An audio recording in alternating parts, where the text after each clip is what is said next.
బందెల Kiran Raj, YSR Congress party దివ్యాంగుల విభాగం రాష్ట్ర అధ్యక్షుడు.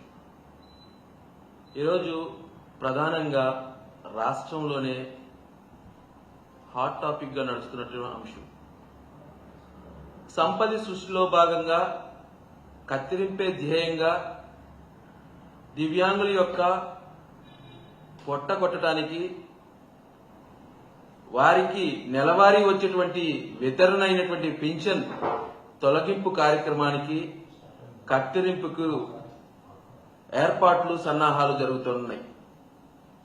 అందులో భాగంగానే గడిచిన 2 నెలల కాలం నుంచి కూడా వైకల్య ధృవీకరణ పత్రాలు పునర్పరిశీలన అంశం తీసుకొని ఆ అంశం మీద మొదటి దశగా 15,000 రూపాయలు పింఛన్ తీసుకుంటున్నటువంటి దివ్యాంగులు ఎవరైతే ఉన్నారో సుమారు రాష్ట్ర వ్యాప్తంగా 25,000 మంది పూర్తిగా మంచానికి పరిమితమై నడవలేని స్థితిలో ఉన్నటువంటి దివ్యాంగులు 25,000 మందికి వారి ఇంటి వద్దకే వెళ్లి పునర్పరిశీలన వైకల్యం శాతం అనేది చేశారు.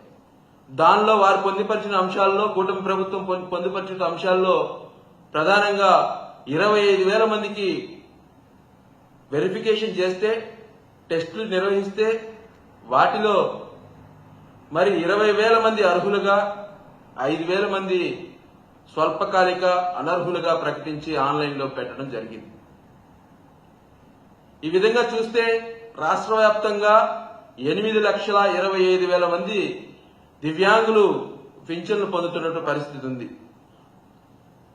తక్కిన 6,000 రూపాయలు కేటగిరీ ప్రకారం పింఛన్లు తీసుకుంటున్నటువంటి దివ్యాంగులు ఎవరైతే ఉన్నారో ఈ 6,000 పెన్షన్లు తీసుకున్న దివ్యాంగులు సుమారు 8 లక్షల మంది ఉన్నారు.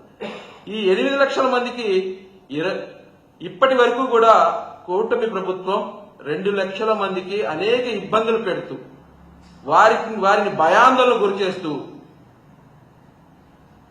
జిల్లా వైద్య కేంద్రాల చుట్టూ తిప్పుకుంటూ మానసిక వైకల్యం కలిగిన వారిని గాని మరి నడవలేని వారిని దోగాడుతూ పాక్కుంటూ వెళ్లే వారిని టెస్టులు నిర్వహించారు. వైకల్య ధృవీకరణ పత్రాలు 2 లక్షల మందికి వైకల్యం పునర్పరిశీలన చేస్తే వారిలో 1,50,000 మందిని ఆన్లైన్లో పొందుపరిచి తక్కిన 40,000 నుంచి 50,000 మందిని హోల్డ్లో పెట్టడం జరిగింది. ఈ రేషియోలో చూసుకుంటే గనక తక్కిన 6 లక్షల మందికి కలుపుకుని ఇదే విధమైనటువంటి టెస్టులు నిర్వహిస్తే సుమారు రమారమి రాష్ట్ర వ్యాప్తంగా దివ్యాంగుల్లో కనీసం అంటే 1,50,000 మంది పింఛన్లు కోల్పోయేటువంటి పరిస్థితి రాబోయే రోజుల్లో మేము చూడబోతా ఉన్నాం అనేటువంటిది నేను ఈ రోజు వైఎస్ఆర్ కాంగ్రెస్ పార్టీ దివ్యాంగుల విభాగం నుంచి తెలియజేస్తా ఉన్నాను. ఎందుకని కూటమి ప్రభుత్వానికి దివ్యాంగుల పట్ల ఇంత వివక్ష అని చెప్పేసి నేను ప్రశ్నిస్తా ఉన్నాను. ఈరోజు ఒకటే అడుగుతా ఉన్నాం, ఎలక్షన్ ముందు వరకు కూడా అర్హులుగా కనిపించినటువంటి మా దివ్యాంగ ఓటర్లు ఈరోజు మీకు అనర్హులుగా కనిపిస్తూ ఉన్నారా అని చెప్పేసి అడుగుతా ఉన్నాను. కేవలం వైఎస్ఆర్ కాంగ్రెస్ పార్టీ ప్రభుత్వం అధికారంలో ఉన్నప్పుడు అడ్డగోలుగా లేని వైకల్యాన్ని చూపించి వైకల్య ధృవీకరణ పత్రాలు కేటాయించి పింఛన్లు కేటాయించారనేటువంటి ఒక నెపంతో ఈరోజు కేవలం దివ్యాంగులకు రాజకీయ రంగు పులిపి ఈరోజు పెన్షన్లు వెరిఫికేషన్ ప్రక్రియ అయితే కొనసాగుతూ ఉంది. ఎక్కడ చూసినా కూడా దివ్యాంగులు చాలా గందరగోళ పరిస్థితిలో ఉన్నారు. ఈరోజు మనకి వస్తున్నటువంటి వితరణ ఉంటుందా లేకపోతే ఊడిపోతుందో తెలియదు. కూటమి ప్రభుత్వం ఏర్పాటయ్యే 10 నెలల కాలం నుంచి కూడా నేటి వరకు కూడా కొత్త పెన్షన్ అనేది కేటాయించిన దాఖలాలు ఏ ఒక్క శాతం కూడా లేదు. కొత్త పెన్షన్లు శాంక్షనే కాదు, కనీసం కొత్త వైకల్య ధృవీకరణ పత్రం ఒకటైనా ఇచ్చారా అని చెప్పేసి వైఎస్ఆర్ కాంగ్రెస్ పార్టీ దివ్యాంగుల విభాగం నుంచి ఈరోజు మేము ప్రశ్నిస్తా ఉన్నాం. ఏదైతే మా దివ్యాంగుల పరిస్థితి ఈరోజు ఎలా ఉందంటే పెనం మేల్చి పొయ్యిలో పడినట్టుగా ఉంది. దివ్యాంగులు ఎవరికి చెప్పుకోలేని బాధలో ఉన్నారు. మన పింఛన్లు ఉంటాయా లేకపోతే పోతాయో తెలియని పరిస్థితిలో గందరగోళంగా ఉన్నారు.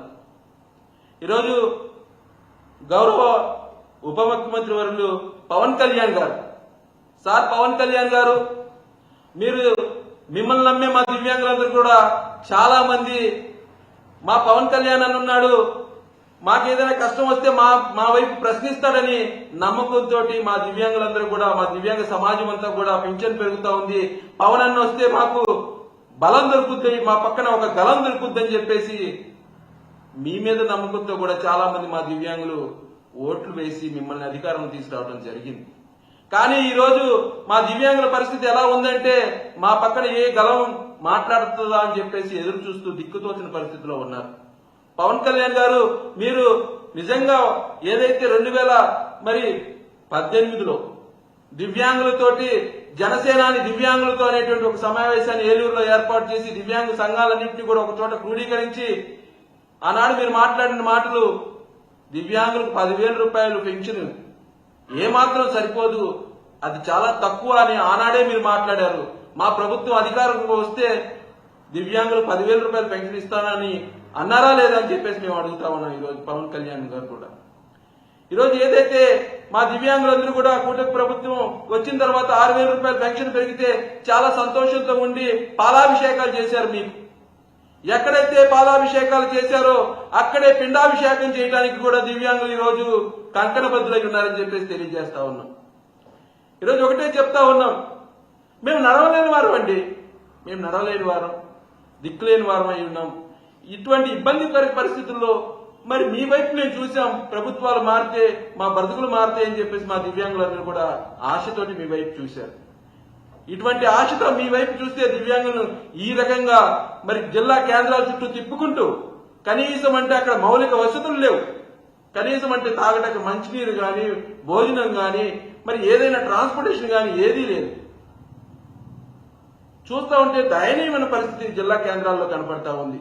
ఒక్కసారి మీరు ఏదైతే సాంస్కృతిక కార్యక్రమాలు చేసుకుని పగలబడి నవ్వుకుంటా ఉన్నారో ఒక్కసారి దివ్యాంగుల బాధలు చూడమని చెప్పేసి చెప్తా ఉన్నాం. ఈ రోజు దివ్యాంగులు ఆకలితో అలంకరించే రోజు దగ్గర పడ్డాయేమో అనేటువంటి భయాందోళన మాలో కలుగుతా ఉన్నాయి. ఈ రోజు నిజంగా ఖచ్చితంగా ఒకటే చెప్తున్నాం, వైఎస్ఆర్ కాంగ్రెస్ పార్టీ దివ్యాంగుల విభాగం తరఫున మా అధినాయకుడు జగన్మోహన్ రెడ్డి గారి ఆదేశాలతో ఖచ్చితంగా అయితే గలం విప్పుతాం, దివ్యాంగులకు తోడుగా ఉంటామని చెప్పి తెలియజేస్తాను.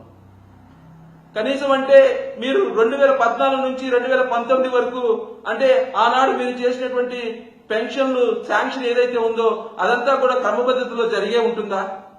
మరి అలాగే అయితే వైఎస్ఆర్ కాంగ్రెస్ పార్టీ 2014 నుంచి 19 వరకు కూడా జరిగినటువంటి నూతన పెన్షన్లు ఏవైతే ఉన్నాయో వాటి మీద మరి మేము కూడా పునర్పరిశీలన చేసి ఉండాలి కదా ఆనాడు.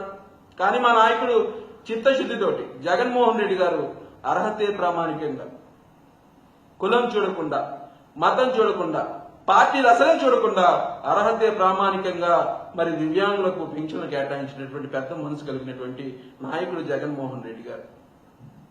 ఏదైతే 1983 నుంచి పింఛన్లు తీసుకుంటున్నటువంటి దివ్యాంగులు ఉన్నారు, మరి ఆనాటి నుంచి పింఛన్లు తీసుకున్న దివ్యాంగులకు ఈనాడు వైకల్య పరీక్షలేంటి? మీ వైకల్యాన్ని మీరు పరీక్షించుకోండి, మాకు ఆదేశాలేంటి అన్నాడు. వైఎస్ఆర్ కాంగ్రెస్ పార్టీ ప్రభుత్వంలో 2016 వికలాంగుల చట్టానికి అమలు చేసి 2016 వికలాంగుల హక్కుల చట్టం ద్వారా మాకు హక్కులు కల్పించారు. ఈరోజు మేము అదే హక్కుతో అడుగుతా ఉన్నాం. ఈరోజు ఒకవేళ దివ్యాంగులు అనర్హులుగా మీరు అంటే కనుక అటువంటి అనర్హతని అర్హులుగా చిత్రీకరించిన డాక్టర్ల మీద 2016 వికలాంగుల హక్కుల చట్టం ప్రకారం మీరు ఖచ్చితంగా చర్యలు తీసుకోగలరా అని చెప్పేసి అడుగుతా ఉన్నాను. ఖచ్చితంగా ఎవరైతే దివ్యాంగులు మానసికంగా గానీ శారీరకంగా గానీ వారి మనోభావాలు దెబ్బతినే విధంగా గానీ ఏ ప్రభుత్వాలు పనిచేసినా కూడా ఖచ్చితంగా 2016 వికలాంగుల హక్కుల చట్టం ప్రకారం వారు సమాధానం చెప్పుకోవాల్సిన పరిస్థితి ఈ రోజు ఉంది. ఎక్కడా కూడా సంక్షేమంలో దివ్యాంగులకు వాటాలు లేవు. ఆనాడు దివ్యాంగులకు మరి జగనన్న ఇళ్ల స్థలాల్లో దివ్యాంగులకు 5% వాటా కేటాయించారు. ఈరోజు చూస్తే కనుక ఎక్కడా కూడా దివ్యాంగులకు ఎటువంటి సంక్షేమ పథకాలు అందేటువంటి దాఖలాలు లేవు. దివ్యాంగులకి అమ్మఒడి వచ్చింది, దివ్యాంగులకు అనేకమైన ప్రభుత్వం ద్వారా వచ్చే ప్రతి సంక్షేమ పథకంలో కూడా 5% రిజర్వేషన్ కేటాయింపులు జరిగినాయి అన్నాడు. ఈనాడు మరి ఏం జరుగుతా ఉంది దివ్యాంగులకు అని చెప్పేసి ఈరోజు మేము అడుగుతా ఉన్నాం. అట్లాగే నిజంగా చూస్తే కనుక దివ్యాంగులకు మీరు కేటాయించినటువంటి రాయితీలు ఏ రకంగా ప్రకటిస్తారని చెప్పేసి రాబోయే రోజుల్లో ఖచ్చితంగా మేము గలం విప్పుతామని చెప్పేసి తెలియజేస్తూ దివ్యాంగులందరి పక్షాన వైఎస్ఆర్ కాంగ్రెస్ పార్టీ దివ్యాంగుల విభాగం ఎప్పుడు కూడా గలం విప్పుతుందని చెప్పేసి హెచ్చరిస్తా ఉన్నాం. ఇటువంటి విధానాలు, ఇటువంటి పోకట్లు ఖచ్చితంగా మీరు మానుకోవాలి. దివ్యాంగ సోదరులందరికీ కూడా ఎటువంటి భయాందోళన గురి అవ్వద్దు అని చెప్పేసి వైఎస్ఆర్ కాంగ్రెస్ పార్టీ దివ్యాంగుల విభాగం నుంచి కూడా భరోసా కల్పిస్తూ ఉన్నాం. ఈరోజు చూస్తే కనుక మరి దివ్యాంగుల విభాగంలో దివ్యాంగుల్లోనే మరి ఆ ట్రాన్స్జెండర్స్ కూడా ఆనాడు పెన్షన్ కల్పించారు. ఈ ట్రాన్స్జెండర్స్ కూడా నిన్నగాక మొన్న గడిచిన 2-3 రోజుల్లో అనకాపల్లిలో ఒక థర్డ్ జెండర్ ని ముక్కలుగా నరికి చంపితే కూడా ఏ మాత్రం కూడా కనీసం అంటే కనీసం ఆ కుటుంబానికి పరామర్శలు చేసిన దాఖలాలు లేవు. ఆనాడు జగన్మోహన్ రెడ్డి గారు ట్రాన్స్జెండర్స్ హిజ్రాలు ఏదైతే దివ్యాంగులు హిజ్రాలు వయోవృద్ధులకు సంబంధించిన శాఖ ఏదైతే ఉందో ఆ శాఖలో ఉన్నటువంటి హిజ్రాలకు ఆనాడు జగన్మోహన్ రెడ్డి గారు ఉమెన్ ప్రొటెక్షన్ సెల్ ఏ రకంగా ఉందో అలాగనే మన ఆంధ్రప్రదేశ్ లో కూడా ట్రాన్స్జెండర్ ప్రొటెక్షన్ సెల్ అని తీసుకొచ్చి ఆ సెల్ ఏర్పాటు చేయడం ద్వారా మరి ట్రాన్స్జెండర్స్ కూడా రక్షణ కల్పించారు. ఇలాగా అనేక రకమైనటువంటి మరి సంక్షేమ పథకాలు ఆనాడు జగన్మోహన్ రెడ్డి గారు దివ్యాంగులకు పెద్ద మనసుతో అందజేస్తే ఈరోజు కూటమి ప్రభుత్వం కక్షతోటి దివ్యాంగుల యొక్క పెన్షన్లు కోత కత్తిరింపు చేయడానికి కంకణబద్దులై ఈరోజు సంపద సృష్టిలో ముందు వరుసలో ఉన్నటువంటి మీకు మరొకసారి హెచ్చరిక చేస్తూ దివ్యాంగుల పట్ల వైఎస్ఆర్ కాంగ్రెస్ పార్టీ ఎప్పుడు కూడా గలం ఇస్తుందని చెప్పేసి డిమాండ్ చేస్తాం, హెచ్చరిస్తాం.